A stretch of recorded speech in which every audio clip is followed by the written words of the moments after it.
Nearly 1,000 people are witnessing the launch of what is being called the biggest tax reform since independence, and that's the arrival of Prime Minister Narendra Modi.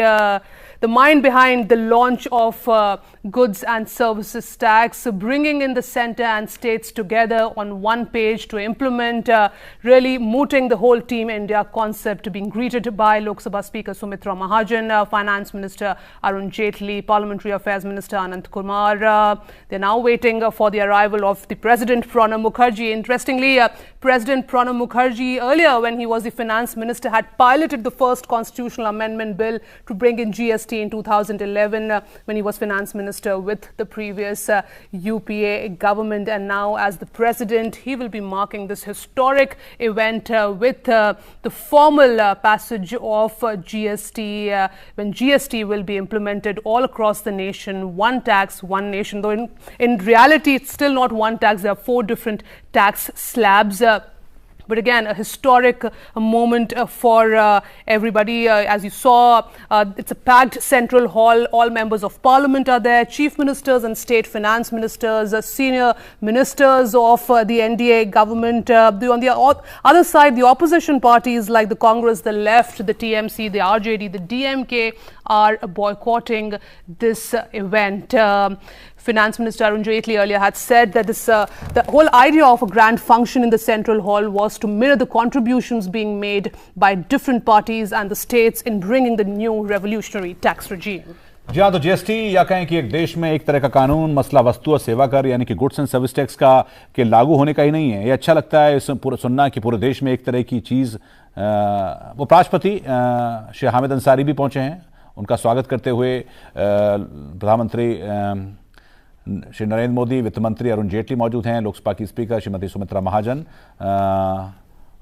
Secretary general Lok Sabha Shri Anoop Mishra ji भी मौजूद हैं। और इंतज़ार किया जा रहा है राष्ट्रपति प्रणब मुखर्जी के आने का, जिनके स्वागत के लिए तमाम लोग अभी इंतजार कर रहे हैं। ये है अंदर सेंट्रल हॉल का दृश्य, जहां पर तमाम मंत्री, केंद्रीय मंत्री, सांसद, राज्यों के वित्त मंत्री, राज्यों के मुख्यमंत्री पहुंच गए हैं। और ये अपने आप में एक ऐतिहासिक क्षण, क्योंकि मसला दरअसल एक पूरे देश में एक चीज़ एक ही दाम पर मिलेगी। देश में 2 तरह के टैक्स अब नहीं देने पड़ेंगे। लेकिन जितना ही सुनने में और अच्छा लग रहा है या फिर एक बड़ा मौका है, लेकिन इसमें जितने की बाधाएं आई हैं वो भी अपने आप में, ये सफ़र 17 सालों में भी बड़ा रोमांचकारी रहा है। जिस तरह की बहस संसद भवन में देखने को मिली, सुनने को मिली, वो भी अपने आप में बड़ी दिलचस्प रही हैं। इसको लेकर जिस तरह का एक गतिरोध बना रहा, बीजेपी, कहा यह भी जाता है कि जब बीजेपी विपक्ष में थी तब इसका विरोध किया था, लेकिन कांग्रेस की तमाम कोशिशों के बाद भी उस समय पास नहीं हो पाया। लेकिन जब बीजेपी सत्ता में आई तो उसने न सिर्फ तमाम विपक्षी पार्टियों को मनाया, उनकी बातों को माना और संभवतः इस नतीजे पर पहुंची कि देश में जीएसटी लागू हो पाए। एक समय तो ऐसा भी था जब लग रहा था कि यह मामला और लंबा खिंचेगा, पता नहीं तमाम पार्टियां राजी होंगी नहीं होंगी, अगर राजी होती हैं तो राज्यों की अपनी जो चिंताएं हैं वो कहां तक दूर होती है। तो एक तरह का तमाम बाधाओं को पार करते हुए आज यहां पर पहुंचे हैं। लिहाजा प्रधानमंत्री ने सोचा कि इसको भव्य तरीके से लॉन्च किया जाए, और चूंकि अपने आप में एक ऐतिहासिक कदम इसलिए भी है क्योंकि अब नई तरह की कर व्यवस्था हो जाएगी। एक नई आदत संभवतः व्यापारियों को भी डालनी होगी कि किस तरह से व्यापार किया जाए, किस तरह से टैक्स जमा किया जाए, किस तरह से ऑनलाइन चीजों को सबमिट किया जाए, ताकि देश में टैक्स का ढांचा, टैक्स नेट बढ़ सके। सरकार की आमदनी होगी, वो सरकार की अगर आमदनी होती है तो देश के विकास के लिए काम आता है। मुख्य तौर पर यह बात समझ में आती है। कुछ जो चिंताएं हैं लोगों की वो इसके इंप्लीमेंटेशन को लेकर हैं। चिंताएं इस बात को लेकर हैं कि अगर नई कर व्यवस्था जो लागू होती है, 4 तरह के स्लैब हैं, या कहें कि जो 5 तरह के स्लैब हैं, 5, 12, 18, 28 या उससे ज़्यादा के, उसमें आने के बाद जो आमतौर पर चीज़ें हैं, जो रोज़मर्रा की चीज़ें हैं, उसमें किस तरह का बदलाव आएगा। चीज़ें सस्ती होंगी या महंगी होंगी, इसको लेकर कुछ चिंता है, जिसको लेकर कुछ लोगों ने विरोध भी किया है। लेकिन तमाम विशेषज्ञ हमारे साथ जो लोग मौजूद रहे इस डिस्कशन के दौरान, डॉक्टर सचिन चतुर्वेदी हमारे साथ मौजूद रहे, उन्होंने भी ये बात मानी कि कुछ हिकअप्स हैं, कुछ चिंताएं हैं, और संभवतः उसको दूर करने के लिए जीएसटी काउंसिल है, उन चिंताओं को दूर किया जाएगा। उस तरह की टीथिंग प्रॉब्लम्स आने वाले समय में दूर की जाएंगी।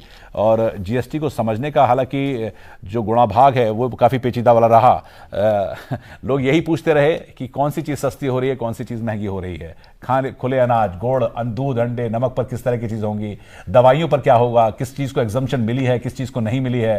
सरकार आखिरी मोमेंट पर, अब से कुछ समय पहले जैसा हमने आपको बताया था कि 18वीं जीएसटी काउंसिल की मीटिंग में फर्टिलाइजर को लेकर भी एक कदम लिया गया कि उसको 12% के स्लैब से घटाकर 5% पे लाया गया, यानी कि किसानों का भी ध्यान रखा गया। Right, so GST will actually subsume more than 17 central and state taxes, and as Anurag was just pointing out, at the stroke of midnight of June 30th and July 1st, India will awake to one country, one tax regime.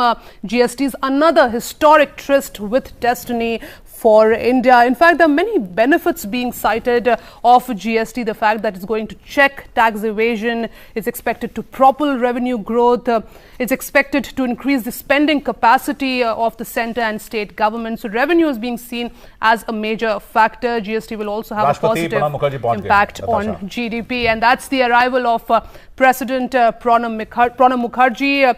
And he will be making the speech from the same podium where India's first Prime Minister Jawaharlal Nehru gave his historic tryst with destiny speech to declare India's independence at the midnight of August 14-15. He's being greeted by Parliamentary Affairs Minister Anant Kumar, Finance Minister Arun Jaitley, Lok Sabha Speaker Sumitra Mahajan, Prime Minister Narendra Modi, Chairman Rajya Sabha Hamid Ansari, and he's now heading towards the Central Hall.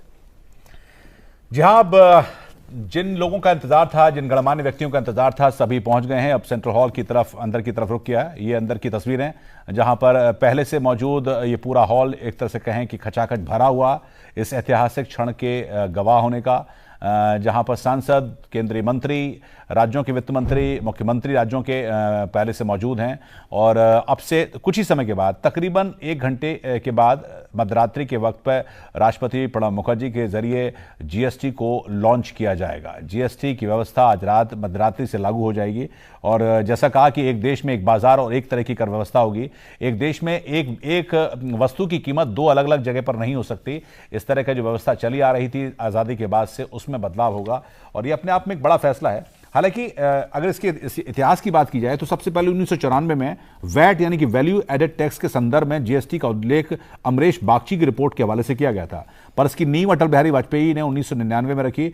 उनको इस बात की सलाह उनकी economic advisory board ने दी थी। यह ध्यान रखने लायक बात यह भी है कि उस वक्त तक देश ने न तो उस तरह के कंप्यूटर और उस तरह की इंटरनेट की व्यवस्था थी, लेकिन उस वक्त भी इस बात को माना गया कि इस व्यवस्था को लागू करने की दिशा में कदम बढ़ाए जाएं, और अटल बिहारी वाजपेयी की सरकार ने इस दिशा में कदम बढ़ाया था। बाद में यूपीए 1 और यूपीए 2 की सरकार ने भी इस दिशा में महत्वपूर्ण कदम उठाए, और आज जाकर एनडीए की सरकार में, यानी कि 2014 में आई सरकार ने इस दिशा में बहुत तेजी से कदम उठाए, चीज़ों को लागू करवाया और विपक्षियों की बात भी मानी। Right, it's President Pranab Mukherjee heading towards the Central Hall. Pranab Mukherjee, as the former finance minister, also has his contribution in the GST. He had piloted the first constitutional amendment bill to bring in GST in 2011 when he was finance minister with the previous UPA government. So we are sure that he had his own element in the GST, and it's a great moment for him as well when he will be speaking about the big launch of GST. July 1st, tomorrow at the stroke of midnight, GST will be implemented across the nation, and it is not just a victory of a party or government, it is a victory for democratic ethos of India and a victory for everyone. जी हाँ, तमाम राज्यों, तमाम पार्टियों को invite किया गया था, लेकिन महामहिम राष्ट्रपति जी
His Excellency the President,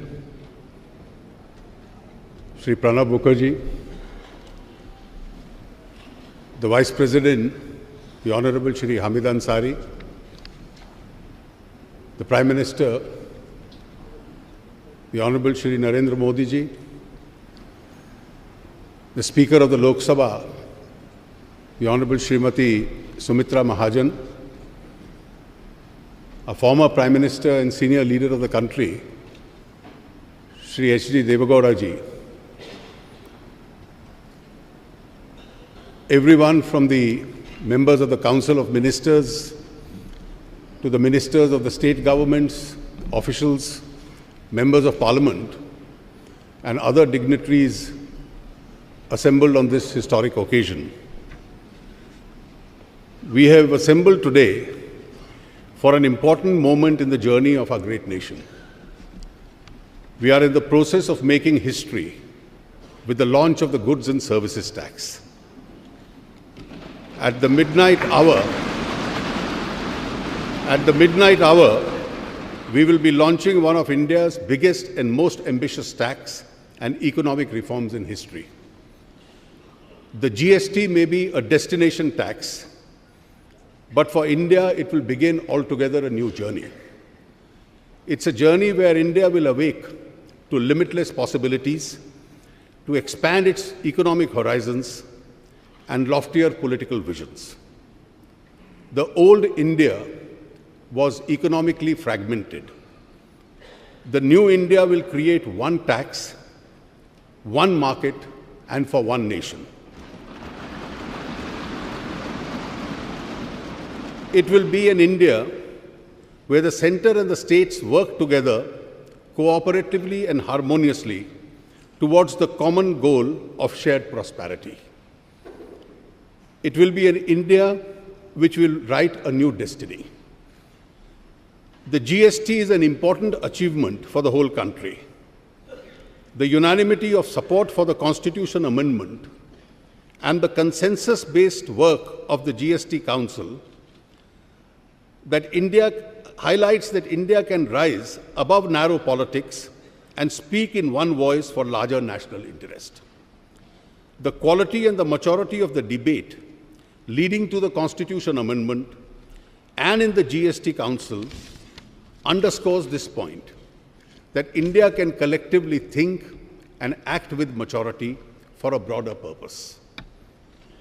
The Constitution says that India is a union of states. The union is strong if both the states and the center are strong. That is the real meaning of cooperative federalism. While enacting the GST, neither the center nor the states give up their sovereignty. They have pooled their sovereignty to make joint decisions on indirect taxation. In a large and complex federal system of multi-party democracy, with the center, 29 states, 2 union territories with legislatures, and a wide divergent interest, we have implemented a constitution amendment and brought in a large tax reform, displaying a high point of Indian politics. We have done this at a time when the world is facing slow growth, isolationism, and the lack of structural reforms. With the GST, India has showcased that these forces can be overcome through the display of inclusion, openness, and boldness. For this, all members of Parliament, the state governments, all political parties, state finance ministers, and a dedicated team of officers of the center and the state governments who contributed to this deserve to be appreciated and thanked. राष्ट्रपति जी, ये जो यात्रा थी, आप इसके सबसे प्रमुख गवाह हैं कि लगभग 15 वर्ष से पहले आरंभ हुई थी। NDA 1 सरकार ने एक समिति की रचना की थी, जिसके अध्यक्ष श्री विजय केलकर आज इस सभागार में मौजूद हैं। उन्होंने सन 2003 में एक ऐतिहासिक रिपोर्ट दी थी कि इस देश के अंदर एक वैल्यू बेस्ड टैक्सेशन जीएसटी के नाम से आरंभ किया जाए।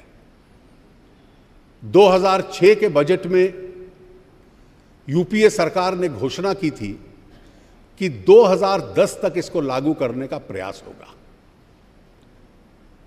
और 2011 के बजट में जब महामहिम राष्ट्रपति जी ने उस वक्त वित्त मंत्री की हैसियत में बजट पेश किया था, तो उसके तुरंत बाद आपने संविधान संशोधन भी देश के सामने रखा था, जिसके माध्यम से राज्य और केंद्र अपने अधिकारों को एकत्रित करके गुड्स एंड सर्विस टैक्स की रचना करें। आपकी उस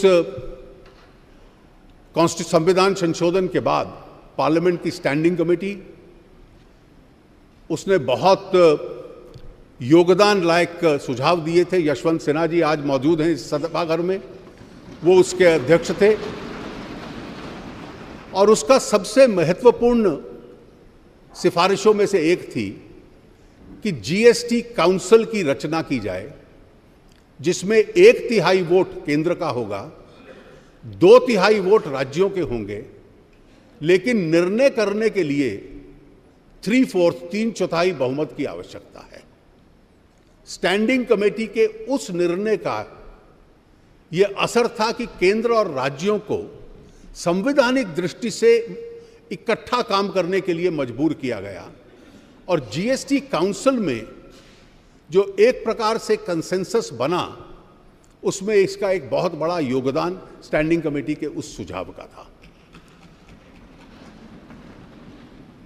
एक पैरेलल रचना राज्यों के वित्त मंत्रियों की थी, एक एम्पावर्ड कमेटी थी, और समय समय पर हर सरकार ने एक परंपरा बनाई कि किसी विरोधी पक्ष के दल की जिस राज्य की सरकार हो, उसका कोई वित्त मंत्री उस एम्पावर्ड कमेटी का अध्यक्ष रहे। पहले अध्यक्ष डॉक्टर असीम दास गुप्ता हमारे बीच में हैं, और बहुत वर्षों तक देश में उन्होंने कंसेंसस बनाने का एक बहुत बड़ा काम किया। मुझे स्वयं उनका आभार इसलिए भी व्यक्त करना है कि मुझे पहली शिक्षा जीएसटी पे उनसे ही मिली थी, एक बैठक में।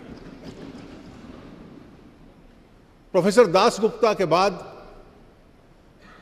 जम्मू कश्मीर के श्री अब्दुल रहीम राठौर, श्री सुशील मोदी, उसके बाद केरल के Shri K M Mani, I think mister Mani is also here, और फिर बंगाल के डॉक्टर अमित मित्रा।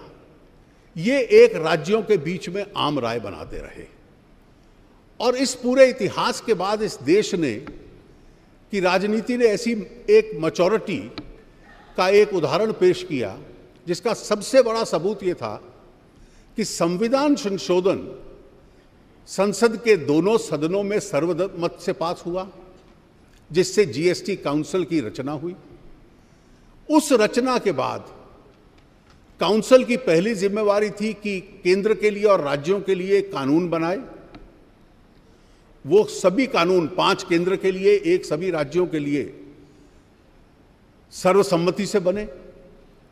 संसद ने उसे सर्वसम्मति से पास किया, राज्यों ने एक मत से पास किया, और आज वो एक वास्तविकता के रूप में हमारे सामने आया है। जीएसटी काउंसिल 18 बार मिल चुकी है। कुछ बैठकें सुबह से शाम तक और 2-2, 3-3 दिन चलती हैं, और एक भी निर्णय पर वोट करवाने की आज तक आवश्यकता नहीं पड़ी।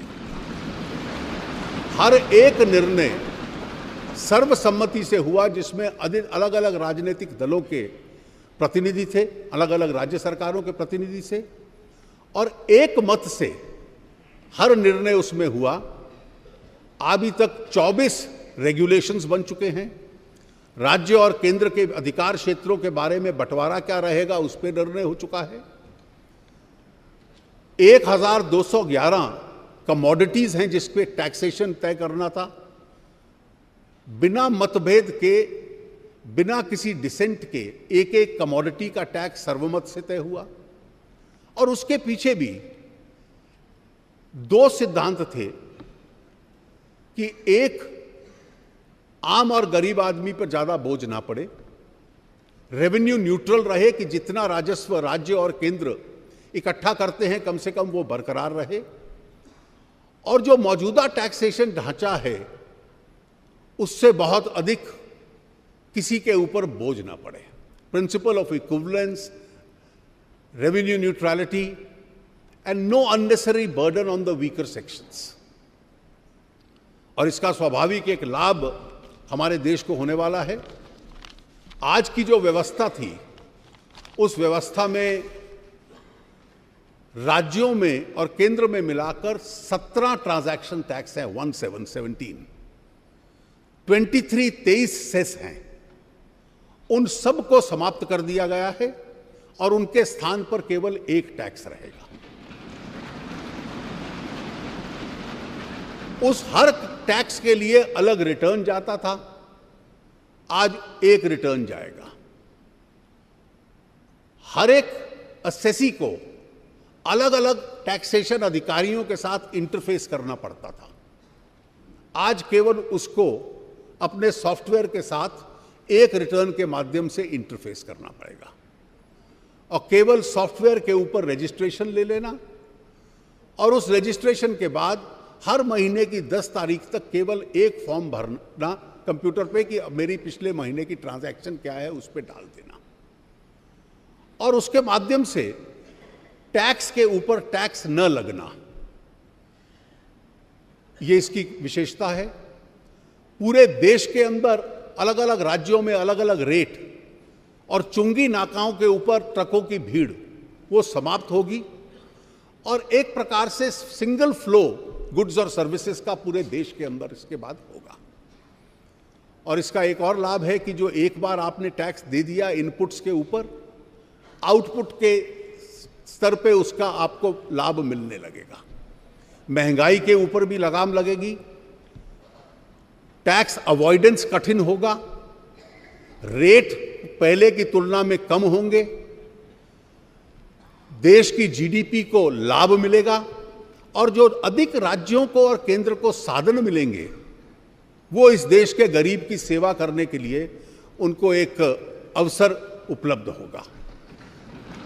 राज्य ने, केंद्र ने, सभी राजनीतिक दलों ने, सभी सांसदों ने, सभी विधानसभाओं के सदस्यों ने, सभी राज्य सरकारों ने एक मत से इसमें कार्य किया है। यहां विशेष रूप से मैं सबका बहुत बहुत आभार व्यक्त करता हूं। जीएसटी काउंसिल के जो सदस्य हैं, राज्यों के वित्त मंत्री, वो सुबह से शाम तक कई दिनों तक बैठे रहे इन निर्णयों को लेने के लिए, और एक लगन के साथ उनकी सहायता में जो अधिकारी राज्यों के और केंद्र के रात रात भर लगे रहे। जो देश में बहुतों को उम्मीद नहीं थी कि 1 जुलाई का टारगेट मीट हो पाएगा, उस टारगेट तक पहुंचने का उन्होंने हम लोगों को एक आज उसके लिए तैयार कर दिया है। मैं विशेष रूप से उन सभी अधिकारियों का बहुत बहुत आभार, और आप सब सांसद जो आए हैं उन सब का बहुत बहुत आभार व्यक्त करते हुए मैं माननीय प्रधानमंत्री जी से आग्रह करूंगा कि आपके माध्यम से आपको और पूरे देश को वो संबोधित करें। धन्यवाद।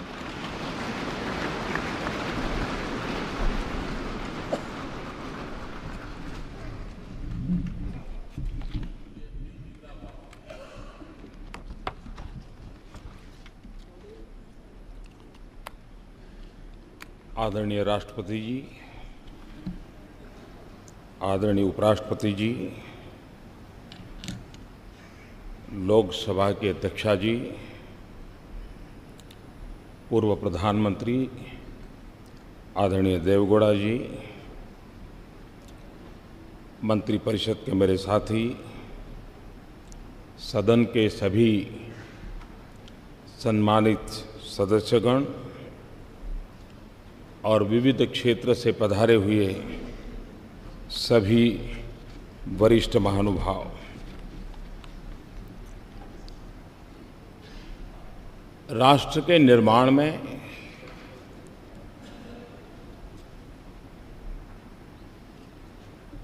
कुछ ऐसे पल आते हैं जिस पल पर हम किसी नए मोड़ पर जाते हैं, नए मुकाम की ओर पहुंचने का प्रयास करते हैं।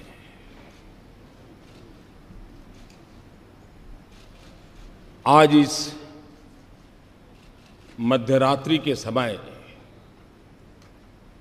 हम सब मिलकर के देश का आगे का मार्ग सुनिश्चित करने जा रहे हैं।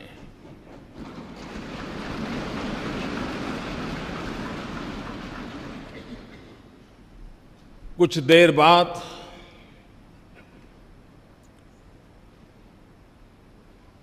देश एक नई व्यवस्था के ओर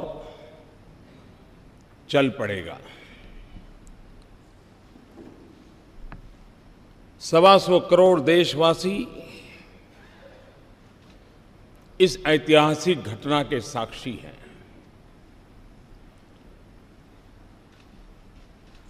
जीएसटी की ये प्रक्रिया ये सिर्फ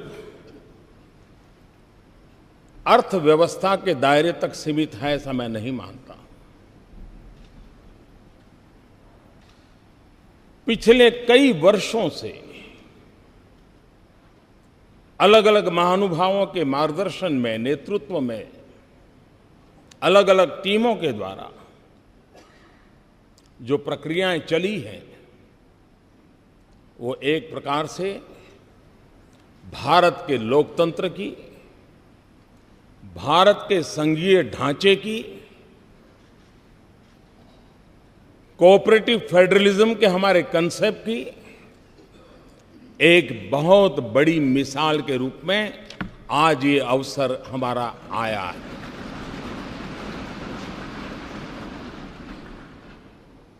इस पवित्र अवसर पर आप सब अपना बहुमूल्य समय निकाल करके आए हैं।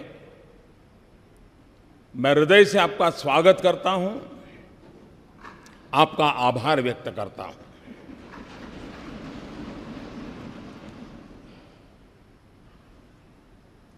ये जो दिशा हम सब ने निर्धारित की है, जो रास्ता हमने चुना है, जिस व्यवस्था को हमने विकसित किया है, यह किसी एक दल की सिद्धि नहीं है। यह किसी एक सरकार की सिद्धि नहीं है। ये हम सबकी साझी विरासत है। हम सबके साझे प्रयासों का परिणाम है। और रात्रि को 12 बजे इस सेंट्रल हॉल में हम एकत्र आए हैं। यह वो जगह है जिस जगह पे इस राष्ट्र के अनेक महापुरुषों के पद चिन्हों से इस जगह ने अपने आप को पावन किया हुआ है। ऐसी पवित्र जगह पर हम बैठे हैं और इसलिए आज सेंट्रल हॉल की इस घटना के साथ हम याद करते हैं 9 दिसंबर 1946 संविधान सभा की पहली बैठक का ये सभागृह साक्षी है। हम उस स्थान पर बैठे हैं जब संविधान सभा की प्रथम बैठक हुई। पंडित जवाहरलाल नेहरू, मौलाना अब्दुल कलाम आजाद, सरदार वल्लभ भाई पटेल, बाबा साहब आम्बेडकर, आचार्य कृपलानी, डॉक्टर राजेंद्र बाबू, सरोजिनी नायडू, ये सब महापुरुष पहली कतार में बैठे हुए थे। उस सदन में जहां कभी 14 अगस्त 1947 रात को 12 बजे देश की स्वतंत्रता की उस पवित्र महान घटना ये स्थान उनका साक्ष्य है। 26 नवंबर 1949 देश ने संविधान को स्वीकार किया। यही जगह उस महान घटना का भी साक्षी के रूप में है। और आज वर्षों के बाद एक नई अर्थव्यवस्था के लिए, संघीय ढांचे की एक नई ताकत के लिए जीएसटी के रूप में इसी पवित्र स्थान से बढ़कर के मैं समझता हूं कोई और स्थान नहीं हो सकता है इस काम के लिए।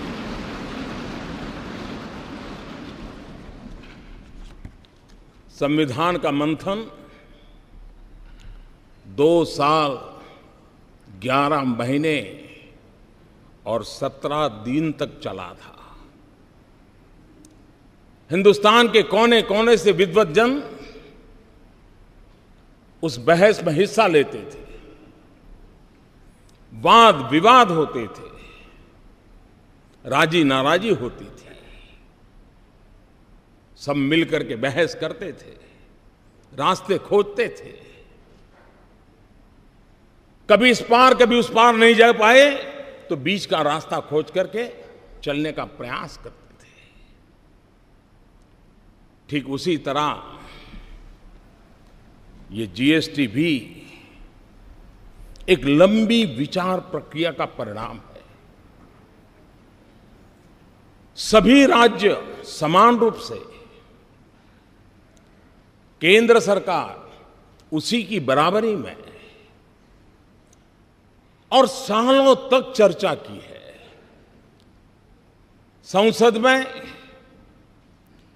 इसके पूर्व के भी सांसदों ने, उसके पूर्व के सांसदों ने लगातार इस पर बहस की है।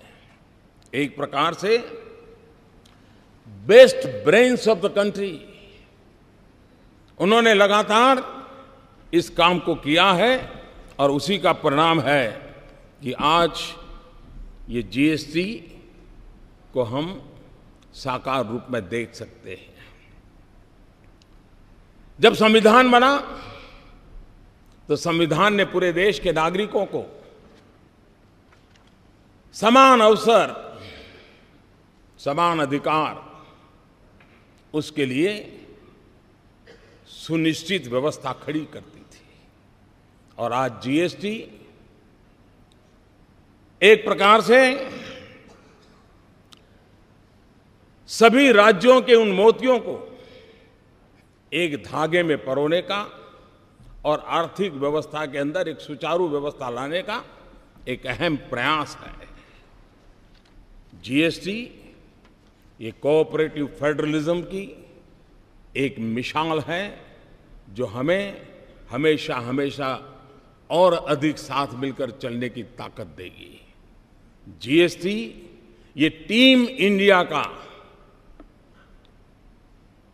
क्या परिणाम हो सकता है, ये टीम इंडिया की कर्तृत्व शक्ति का, सामर्थ्य का परिचायक है। ये जीएसटी काउंसिल केंद्र और राज्य ने मिलकर के उन व्यवस्थाओं को विकसित किया है जिसमें गरीबों के लिए जो पहले उपलब्ध सेवाएं थी उन सारी सेवाओं को बरकरार रखा है। दल कोई भी हो, सरकार कहीं की भी हो, गरीबों के प्रति संवेदनशीलता इस जीएसटी के साथ जुड़े हुए सब लोगों ने समान रूप से उसकी चिंता की है। मैं जीएसटी काउंसिल को बधाई देता हूं। अब तक इस काम का नेतृत्व जिन जिन लोगों ने किया है, अरुण जी ने विस्तार से कहा था, मैं उसका पुनरावर्तन नहीं करता हूं। मैं उन सबको भी बधाई देता हूं। इस प्रक्रिया को जिन जिन लोगों ने आगे बढ़ाया उन सबको मैं बधाई देता हूं।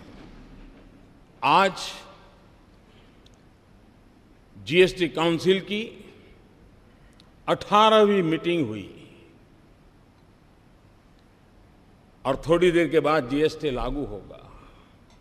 ये भी संजोग है कि गीता के भी 18 अध्याय थे और जीएसटी काउंसिल की भी 18 मीटिंगें हुई और आज हम उस सफलता के साथ हम आगे बढ़ रहे हैं। एक लंबी प्रक्रिया थी, परिश्रम थी, शंका आशंकाएं थी, राज्यों के मन में गहरे सवाल थे, लेकिन अथाग पुरुषार्थ, परिश्रम, दिमाग की जितनी भी शक्ति उपयोग में लाई जा सकती है ला करके इस कार्य को पार किया है। चाणक्य ने कहा था, यद्दुरम यद्दुराद्यम यच्च दुरे व्यवस्थितम तत्सर्वम तपसा साध्यम तपो ही दुर्ति क्रमम। चाणक्य के इस वाक्य ने हमारी इस पूरी जीएसटी प्रक्रिया को बड़े अच्छे ढंग से कहा है। कोई वस्तु कितनी ही दूर क्यों न हो, उसका मिलना कितना ही कठिन क्यों न हो, वो पहुंच से कितनी ही बाहर क्यों न हो, कठिन तपस्या और परिश्रम से उसे भी प्राप्त किया जा सकता है और ये आज हुआ है। हम कल्पना करें कि देश आजाद हुआ, 500 से ज्यादा रियासतें थी। अगर सरदार वल्लभ भाई पटेल ने इन रियासतों को मिलाकर के देश को एक न किया होता, देश का एकीकरण न किया होता, तो भारत का राजनीतिक मानचित्र कैसा होता, कैसा बिखराव होता। आजादी होती लेकिन देश का वो मानचित्र कैसा होता। जिस प्रकार से सरदार वल्लभ भाई पटेल ने रियासतों को मिलाकर के एक राष्ट्रीय एकीकरण का बहुत बड़ा काम किया था, आज जीएसटी के द्वारा आर्थिक एकीकरण का एक महत्वपूर्ण काम हो रहा है।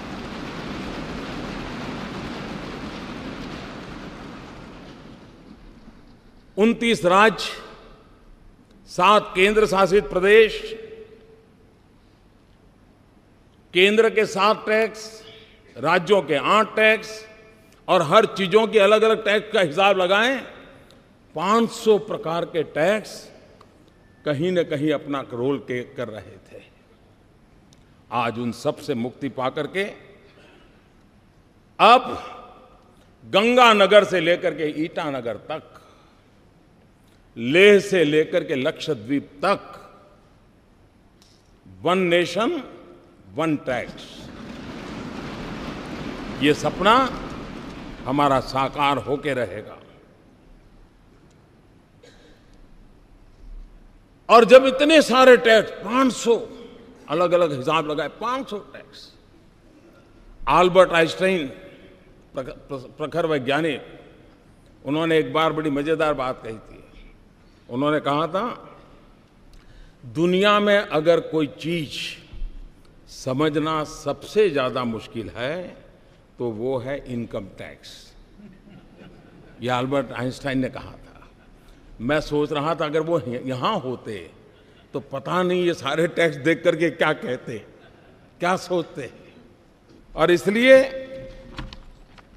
और हमने देखा है कि उत्पाद के अंदर के उत्पादन में तो ज्यादातर कोई बहुत असमानता नहीं आती है, लेकिन जब प्रोडक्ट बाहर जाता है, राज्यों के अलग अलग टैक्स के कारण असमानता दिखती है। एक ही चीज दिल्ली में एक दाम होगा, 25-30 किलोमीटर दूर गुरुग्राम में दूसरा लगेगा और उधर नोएडा में गए तो तीसरा होगा। क्यों? क्योंकि हरियाणा का टैक्स अलग, उत्तर प्रदेश का टैक्स अगर, दिल्ली का टैक्स अलग। इन सारी विविधताओं के कारण सामान्य नागरिक के मन में सवाल उठता था कि मैं गुरुग्राम जाऊं तो यही चीज मुझे इतने में मिल जाती है, मैं वही चीज नोएडा जाता हूं तो इतने में मिलती है और दिल्ली में जाता हूं तो इतने में मिलती है। एक प्रकार से हर किसी के लिए कंफ्यूजन की स्थिति रहती थी। और पूंजी निवेश में भी विदेशों के लोगों के लिए यह सवाल रहता था कि भाई किस एक व्यवस्था हम समझते हैं और काम कहीं सोचते हैं तो दूसरे राज्य में दूसरी व्यवस्था सामने आती है और एक कंफ्यूजन का माहौल बना रहता था। आज उस पर से हम मुक्ति की ओर आगे बढ़ रहे हैं। अरुण जी ने बड़ा विस्तार से वर्णन किया है कि जीएसटी के कारण ऑक्ट्रॉय की व्यवस्था हो, एंट्री टैक्स हो, सेल टैक्स हो, वैट हो, न जाने कितनी चीजें, सारा वर्णन उन्होंने विस्तार से किया, सब खत्म हो जाएगा। हम जानते हैं कि हम एंट्री के टोल पर घंटों तक हमारे व्हीकल खड़े रहते हैं, देश का अरबों खरबों का नुकसान होता है। फ्यूल के जलने के कारण पर्यावरण का भी उतना ही नुकसान होता है। इस सारी व्यवस्थाएं सीमलेस होने के कारण एक प्रकार से उन सारी अव्यवस्थाओं में से एक मुक्ति का मार्ग हमें प्राप्त होगा। कभी कभार पेरिसेबल गुड खास करके समय पर पहुंचना बहुत आवश्यक होता था, लेकिन वो जब नहीं पहुंचता था तो उसके कारण उस पहुंचाने वाले का भी नुकसान होता था और जो प्रोसेसिंग करता था उसका भी नुकसान होता था। इन सारी जो व्यवहार जीवन की अव्यवस्थाएं थी, उन अव्यवस्थाओं से आज हम मुक्ति पा रहे हैं और हम आगे बढ़ रहे हैं। जीएसटी के तौर पर देश एक आधुनिक टैक्सेशन सिस्टम की ओर आज कदम रख रहा है, बढ़ रहा है। एक ऐसी व्यवस्था है जो ज्यादा सरल है, ज्यादा पारदर्शी है। एक ऐसी व्यवस्था है जो काले धन को और भ्रष्टाचार को रोकने में एक अवसर प्रदान करती है। एक ऐसी व्यवस्था है जो ईमानदारी को अवसर देती है, जो ईमानदारी से व्यापार करने के लिए एक नया उत्साह और उमंग भरने की व्यवस्था इससे मिलती है। एक ऐसी व्यवस्था है जो नए गवर्नेंस के कल्चर को भी लेकर के आती है और जिसके द्वारा जीएसटी हम लेकर के आए हैं। भाइयों साथियों, टैक्स टेररिज्म और इंस्पेक्टर राज, ये बात कोई नई नहीं है। सब दूर ये शब्द हम सुनते आए हैं। परेशानी भुगतने वालों से हमने उस चिंता को अनुभव किया है और जीएसटी की इस व्यवस्था के कारण, टेक्नोलॉजिकली सारा ट्रेल होने के कारण अब अफसरशाही, उसके लिए ग्रे एरिया बिल्कुल समाप्त हो रहा है। उसके कारण जो सामान्य व्यापारियों को, सामान्य कारोबारियों को, अफसरों के द्वारा जो परेशानियां होती रही हैं, उससे मुक्ति का मार्ग इस जीएसटी के द्वारा कोई ईमानदार व्यापारी बेवजह परेशान हो, वो दिन इसके साथ खत्म होने की पूरी संभावना इस जीएसटी के अंदर है। इस पूरी व्यवस्था में छोटे व्यापारियों को 20 लाख तक का व्यापार करने वालों को पूरी तरह मुक्ति दे दी गई है और जो 75 लाख तक है उनको भी कम से कम इस चीजों से जुड़ना पड़े, इसकी व्यवस्था की है। ये बात ठीक है कि स्ट्रक्चर में लाने के लिए कुछ व्यवस्थाएं की है, लेकिन वो मिनिमम व्यवस्थाएं, नाम मात्र की व्यवस्थाएं की गई हैं और उसके कारण सामान्य मानवी जो है उसके लिए इस नई व्यवस्था से कोई बोझ होने वाला नहीं है। साथियों, जीएसटी की व्यवस्था ये बड़ी बड़ी आर्थिक भाषा में जो बोला जाता है वहां तक सीमित नहीं है। बड़े बड़े शब्द इसके साथ जोड़े जाते हैं, लेकिन अगर सरल भाषा में कहो कि देश के गरीबों के हित के लिए ये व्यवस्था सबसे ज्यादा सार्थक होने वाली है। आजादी के 70 साल के बाद भी हम गरीबों तक जो पहुंचा नहीं पाए हैं, ऐसा नहीं कि प्रयत्न नहीं हुए हैं, सब सरकारों ने प्रयत्न किए हैं, लेकिन संसाधनों की मर्यादा रही है कि हम हमारे देश के गरीब की उन आवश्यकताओं की पूर्ति में कहीं न कहीं कम पड़े हैं। अगर हम संसाधनों को सुव्यवस्थित ढंग से, और बोझ किसी एक पर न जाए, बोझ स्प्रेड हो जाए, हॉरिजॉन्टल जितना हम स्प्रेड करें उतना ही देश को वर्टिकल ले जाने की सुविधा बढ़ती है। और इसलिए उस दिशा में जाने का काम, अब वो कच्चा बिल पक्का बिल ये सारी खेल खत्म हो जाएंगे, बड़ी सरलता हो जाएगी। और मुझे विश्वास है छोटे मोटे व्यापारी भी ये जो गरीब को बेनिफिट मिलने वाला है वो जरूर उसको ट्रांसफर करेंगे, ताकि गरीब का भला हम लोगों को आगे बढ़ाने के लिए बहुत बहुत काम आने वाला है। कभी कभी आशंकाएं होती हैं कि ये नहीं होगा, डिकना नहीं होगा, फलाना नहीं होगा। और हमारे देश में हम जानते हैं कि जब 10th और 12th के रिजल्ट ऑनलाइन देने की शुरुआत की और एक साथ सब गए जब, तो सारा हैंगअप हो गया और दूसरे दिन खबर यही बन गई कि ऐसा हो गया। आज भी काफ़ी इसी चर्चा होती है। ये बात ठीक है कि हर किसी को टेक्नोलॉजी नहीं आती है, लेकिन हर परिवार में 10वीं 12वीं का अगर विद्यार्थी है तो उसको ये सारी चीज़ें आती हैं। कोई मुश्किल काम नहीं, इतना सरल है। घर में 10वीं 12वीं का विद्यार्थी भी रहता है तो चीज़ें छोटे से व्यापारी को भी, और वो मदद कर सकता है, रास्ता निकल सकता है। जो लोग आशंकाएं करते हैं, मैं कहता हूं कृपा करके ऐसा मत कीजिए।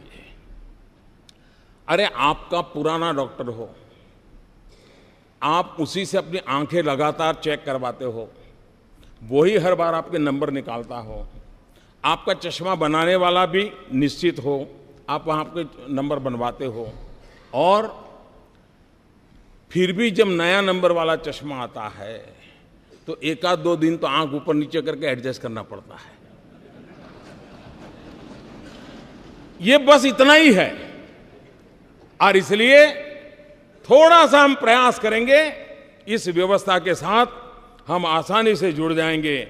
और इसलिए मैं आपसे आग्रह करता हूं कि अफवाहों के बाजार को बंद करें, और अब जब देश चल पड़ा है तो सफल कैसे हो, देश के गरीब जनों की भलाई के लिए कैसे काम हो, उस पर हम दे करके चलें। और तब जाकर के जीएसटी की इस निर्णय का वैश्विक इकोनॉमिक वर्ल्ड में एक बहुत सकारात्मक प्रभाव हुआ है। भारत में जो पूंजी निवेश करना चाहते हैं उनके लिए भी एक प्रकार की व्यवस्था बहुत आसानी से वो समझ पाते हैं और उसको चला पाते हैं। मैं समझता हूं भारत में और आज दुनिया का एक प्रिय डेस्टिनेशन के रूप में, निवेश के लिए प्रिय डेस्टिनेशन के रूप में भारत को हर प्रकार से स्वीकृति मिली है। और इसके लिए मैं समझता हूं कि एक अच्छी सुविधा विश्व व्यापार से जुड़े हुए लोगों को भी भारत के साथ व्यापार करने की मिलेगी। जीएसटी एक ऐसा कैटालिस्ट है जो देश के व्यापार को, उसमें जो असंतुलन है उस असंतुलन को खत्म करेगा। जीएसटी एक ऐसा कैटालिस्ट है जिससे एक्सपोर्ट प्रमोशन को भी बहुत बल मिलेगा। और जीएसटी एक वो व्यवस्था है जिसके कारण आज हिंदुस्तान में जो राज्य ठीक से विकसित हुए हैं उनको विकास के अवसर तुरंत मिलते हैं, लेकिन जो राज्य पीछे रह गए हैं उनको वो अवसर तलाशने में बहुत दम गूंथना पड़ता है। उन राज्यों का कोई दोष नहीं है, प्राकृतिक संपदा से समृद्ध है। हमारा बिहार देखें, हमारा पूर्वी उत्तर प्रदेश देखें, हमारा पश्चिम बंगाल देखें, हमारे नॉर्थ ईस्ट के देखें, हमारा उड़ीसा देखें, संसाधन प्राकृतिक संसाधनों से भरे पड़े हैं। लेकिन अगर उनको ये व्यवस्था, जब जिस एक कानून की व्यवस्था मिल जाएगी, मैं साफ देख रहा हूं कि हिंदुस्तान का पूर्वी हिस्सा के विकास के में जो कुछ भी कमी रह गई है उसको पूरा करने का सबसे बड़ा अवसर इसे मिलने वाला है। हिंदुस्तान के सभी राज्यों को विकास के समान अवसर प्राप्त होना, ये अपने आप में विकास के राह पर आगे बढ़ने का एक बहुत बड़ा अवसर है। जीएसटी एक प्रकार से जैसे हमारी रेलवे है, रेलवे केंद्र और राज्य मिलकर के चलाते हैं, फिर भी भारतीय रेल के रूप में हम देखते हैं। राज्य के अंदर स्थानीय रूप से मदद मिलती है, एक समान रूप से हम देखते हैं। हमारी सेंट्रल सर्विस के अधिकारी केंद्र और राज्यों में वितरित हैं, फिर भी दोनों तरफ से मिलकर के चला सकते हैं। एक जीएसटी ऐसी व्यवस्था है कि जिसमें पहली बार केंद्र और राज्य के लोग मिलकर के निश्चित दिशा में काम करने वाले हैं। ये अपने आप में एक भारत श्रेष्ठ भारत के लिए एक उत्तम से उत्तम व्यवस्था आज हो रही है और जिसका प्रभाव आने वाले दिनों में आने वाली पीढ़ियां हमें गर्व के साथ स्वीकार करेगी। 2022 भारत की आजादी के 75 साल हो रहे हैं। न्यू इंडिया का सपना लेकर के हम चल पड़े हैं। 125 करोड़ देशवासी न्यू इंडिया बनाने के सपनों को लेकर के चल रहे हैं और इसलिए भाइयों बहनों, जीएसटी एक अहम भूमिका अदा करेगी। और हम लोगों ने जिस प्रकार से प्रयास किया है, लोकमान्य तिलक जी ने जो गीता रहस्य लिखा है, उस गीता रहस्य के समापन में उन्होंने वेद का एक मंत्र को उसमें समाहित किया है। उस वेद का मंत्र आज भी हम लोगों के लिए प्रेरणा देने वाला है। और लोकमान्य तिलक जी ने कहा है, उसका उल्लेख किया हुआ है, मूलतः ऋग्वेद का श्लोक है, समानी वह आकृति ही समाना हृदयानि वह समानमस्तु वो मनो यथा वह सुसहासति। आप लोगों का संकल्प, निश्चय और भाव, अभिप्राय एक समान रहे, आप लोगों के हृदय एक समान हो, जिससे आप लोगों का परस्पर कार्य सर्वत्र एक साथ भली प्रकार से हो सके। इस भाव से लोकमान्य तिलक जी ने भी हमें आज परिणाम दिया है। जीएसटी न्यू इंडिया की एक टैक्स व्यवस्था है। जीएसटी डिजिटल भारत की टैक्स व्यवस्था है। जीएसटी सिर्फ ईज ऑफ डूइंग बिजनेस नहीं है, GST way of doing business की भी एक दिशा दे रहा है। जीएसटी सिर्फ एक टैक्स रिफॉर्म नहीं है, लेकिन वो आर्थिक रिफॉर्म का भी एक अहम कदम है। जीएसटी आर्थिक रिफॉर्म से भी आगे एक सामाजिक रिफॉर्म का भी एक नया तबका, जो एक ईमानदारी के उत्सव की दिशा में ले जाने वाला ये बन रहा है।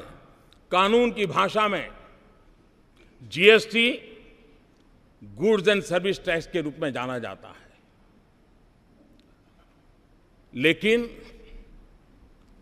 जीएसटी से जो लाभ मिलने वाले हैं, और इसलिए मैं ये कहूंगा कि कानून भले कहता हो कि गुड्स एंड सर्विस टैक्स, लेकिन हकीकत में ये गुड एंड सिंपल टैक्स है। और गुड इसलिए कि टैक्स पर टैक्स जो लगते थे उससे मुक्ति मिल रही है। सिंपल इसलिए है कि पूरे देश में एक ही फॉर्म होगा, एक ही व्यवस्था होगी और उसी व्यवस्था से चलने वाला है, और इसलिए उसे हमें आगे बढ़ाना है। मैं आज इस अवसर पर आदरणीय राष्ट्रपति जी ने समय निकाल करके, क्योंकि इस सारी यात्रा के वे भी एक साथी रहे, सहयात्री रहे, इसके हर पहलू को उन्होंने भली भांति देखा है, जाना है, प्रयास किया है। उनका मार्गदर्शन इस महत्वपूर्ण ऐतिहासिक घड़ी में हम सब के लिए एक बहुत बड़ी प्रेरणा का कारण बनेगा, नया उमंग और उत्साह मिलेगा, और उसको लेकर के हम आगे चलेंगे। मैं आदरणीय राष्ट्रपति जी से मैं उनका बहुत आभारी हूं कि वो आज आए हम सबका मार्गदर्शन करने के लिए, और उनकी बातें हम सबको एक नई प्रेरणा देती रहेगी।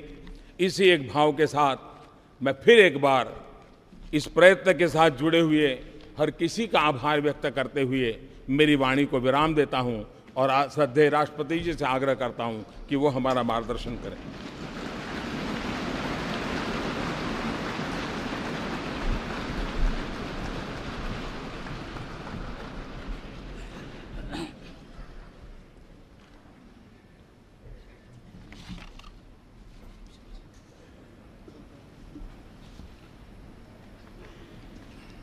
Sri Muhammad Hamid Ansari, Vice President of India, Prime Minister Sri Narendra Modi, former Prime Minister Sri H.D. Deve Gowda, Srimati Sumitra Mahajan, Speaker Lok Sabha, Sri Arun Jaitley, Finance Minister, India, Union Ministers, Members of Parliament, distinguished guests, ladies and gentlemen.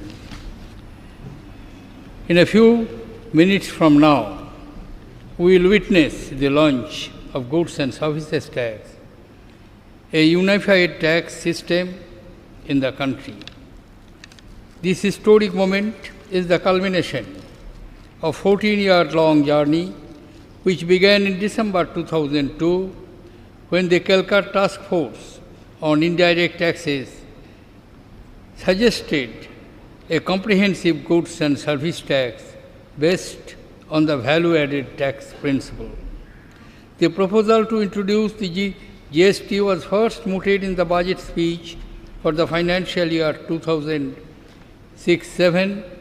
Since the proposal involved restructuring and reform of not only the indirect taxes levied by the centre but also the states, the responsibility of preparing a design and plan of action for the implementation of GST was assigned to the Empowered Committee of State Finance Ministers, which had been formed earlier for the implementation of the value-added tax.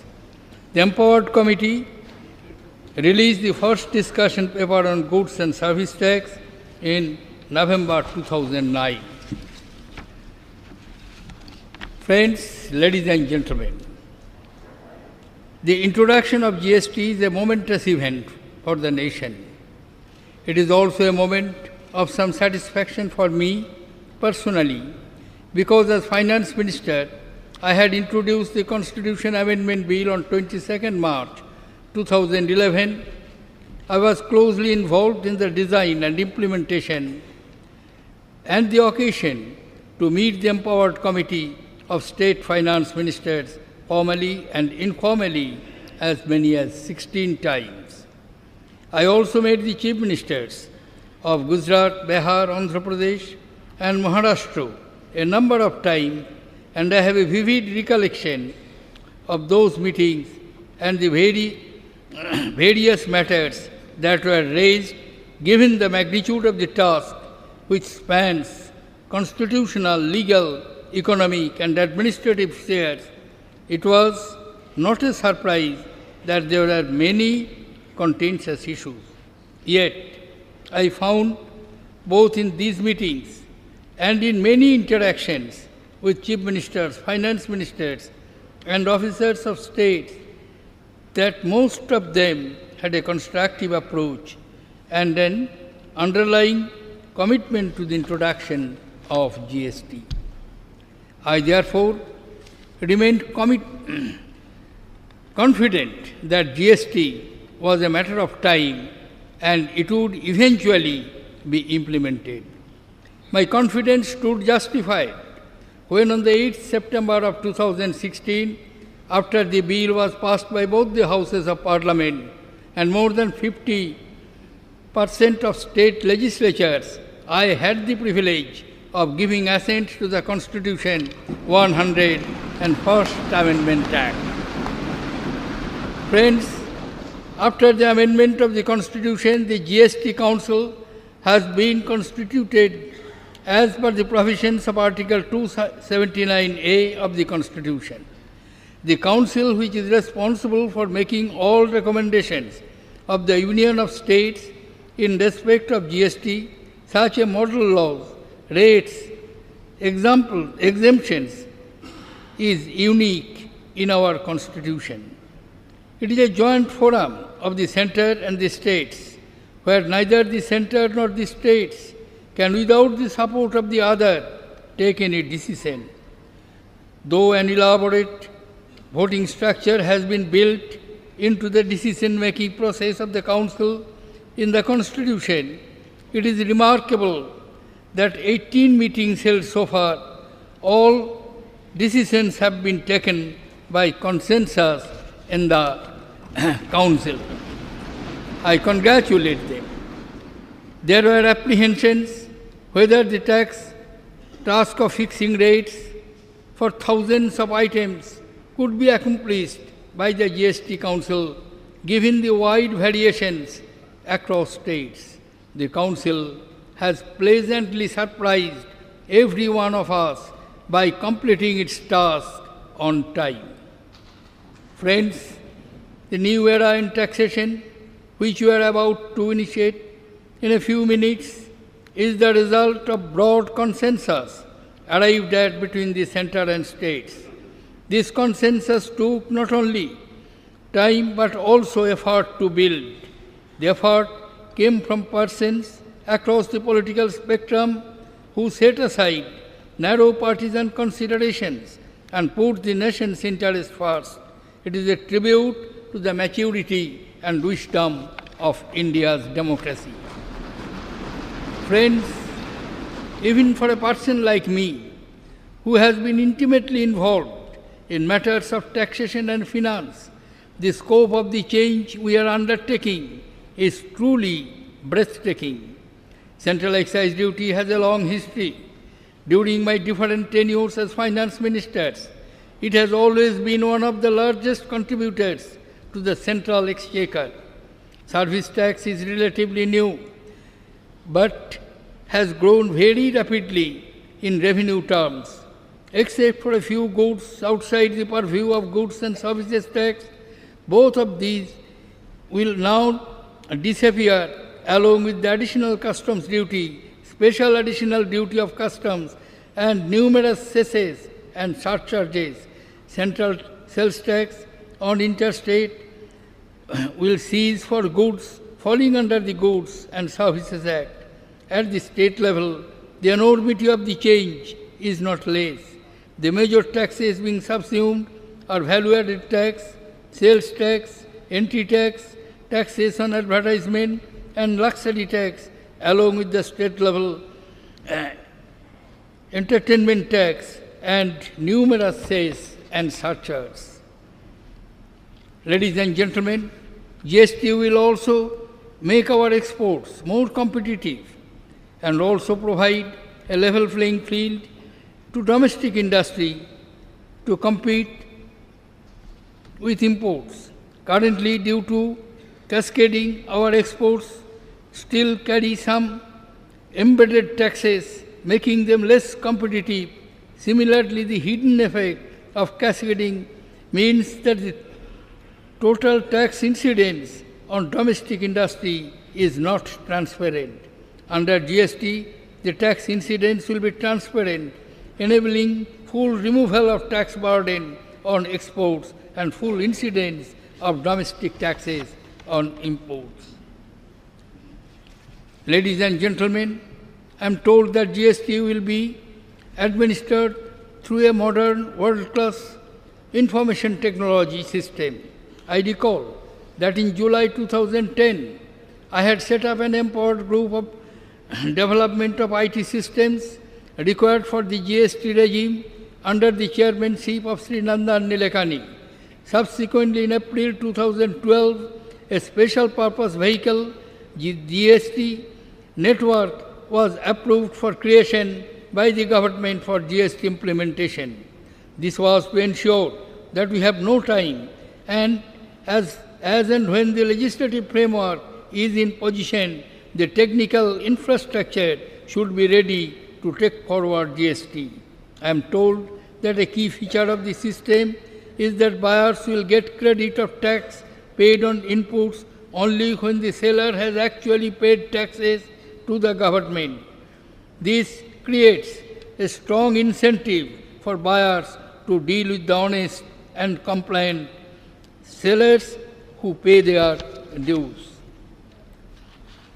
Friends, GST is a disruptive change, no doubt. It is similar to the introduction of the VAT when there was initial resistance. When a change of the magnitude is undertaken, however positive it may be, there are bound to be some teething troubles and difficulties in the initial stage. We will have to solve these with understanding and speed to ensure that it does not impact the growth momentum of the economy. Success of such major change always depends on their effective implementation in the months to come. Based on the experience of actual implementation, the GST Council and the central and state government should continuously review the design and make improvements in the same constructive spirit as it has been displayed till now. In conclusion, I would like to express my deep appreciation for all those who made tremendous efforts to make this path-breaking legislation. Thank you. Jai Hind.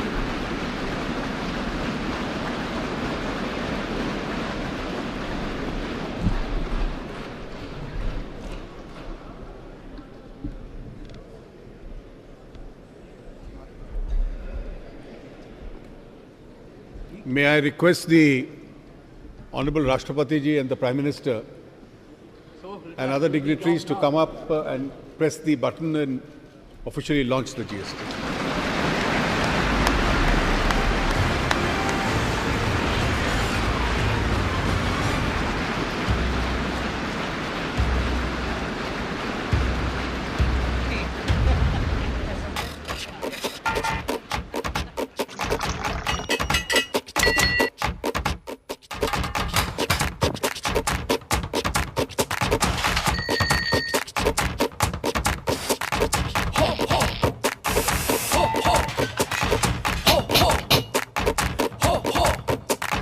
ताता तिरकट दिन ताता तिरकट धा धा तीन ना तिरकट दिन ता तिन तिरकट धा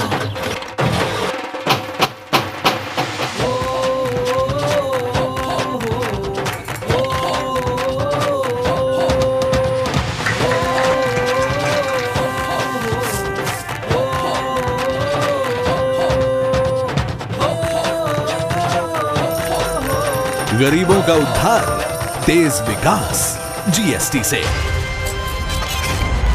GST, good and simple tax.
Right, so India has created a historic moment today. GST is here. Finance Minister, Prime Minister Modi and President Pranab Mukherjee, everyone cited the significant benefits of GST, the fact that GST will spur investment, promote exports and also bridge regional disparities between different states. Finance Minister Arun Jaitley wholeheartedly expressed his gratitude to all the states, to all the chief ministers and finance ministers of different states for really promoting this enormous model of cooperative federalism. Prime Minister Modi said that GST is in fact a result of deliberations and discussions. It will subsume 17 states and central taxes and 23 cess. Prime Minister Modi also said it's important to be optimistic. It will initially, there will be challenges, the fact that digital literacy in the country is still very limited, but he said we need to be optimistic. Any change takes time. बिल्कुल 1947 के यानी कह सकते हैं 15 अगस्त 14 और 15 अगस्त की उस मध्यरात्रि के बाद यह ऐतिहासिक मौका जबकि संसद के केंद्रीय कक्ष यानी कि सेंट्रल हॉल में मध्यरात्रि में भारत में एक नई कर व्यवस्था कहा गया कि एक तरह से कर में जितनी भी अनियमित